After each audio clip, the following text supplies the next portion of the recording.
আসসালামু আলাইকুম ভিউয়ার্স, যে যেখান থেকে দেখছো সবাইকে স্বাগতম। আজকের ভিডিওতে আমি আলোচনা করব 22তম বিসিএস এর একটি গুরুত্বপূর্ণ অঙ্কের সমাধান নিয়ে। তো বন্ধুরা, কথা না বাড়িয়ে অঙ্কে চলে যাওয়া যাক। অঙ্কটি হচ্ছে, এক ব্যক্তি তার স্ত্রীর চেয়ে 5 বছরের বড়। তার স্ত্রীর বয়স ছেলের বয়সের 4 গুণ। 5 বছর পরে ছেলের বয়স 12 বছর হলে বর্তমানে ওই ব্যক্তির বয়স কত? তো কতে দেওয়া আছে 31 বছর, খতে দেওয়া আছে 33 বছর, গতে দেওয়া আছে 35 এবং ঘতে 37। তো কিভাবে এই অঙ্কটা সমাধান করব?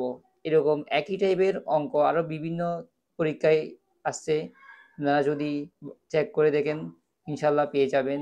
তো অঙ্কটার সমাধান, প্রথমে ছেলের বর্তমান বয়স বের করতে হবে। তো ছেলের বর্তমান বয়স কত হবে? 12 - 5 বা 7 বছর। কেন 12 থেকে 5 বিয়োগ করলাম? ওই ব্যক্তির বয়স, ব্যক্তি তার স্ত্রীর চেয়ে 5 বছরের বড়। তো স্ত্রীর বয়স যেহেতু ছেলের বয়সের 4 গুণ, আর 5 বছর পরে ছেলের বয়স 12 বছর হলে তো ছেলের বর্তমান বয়স কত? তো 5 বছর হবে 12 বছর, কিন্তু বর্তমান বয়স যদি নির্ণয় করতে হয় তাহলে 5 বাদ দিতে হবে, সমান 7 বছর।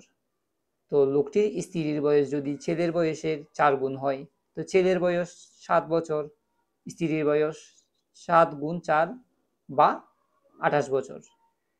একইভাবে লোকটির বয়স যদি স্ত্রীর বয়সের চেয়ে 5 বছরের বেশি হয়, তাহলে লোকটির বয়স হবে 28 + 5 বা 33 বছর।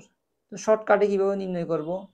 প্রথমে 12 - 5, এভাবে ছেলের বয়স বের হবে, গুণ 4, স্ত্রীর বয়স বের হবে, কারণ স্ত্রীর বয়সের সাথে 5 যোগ করলে 33 বছর বের হয়ে যাবে।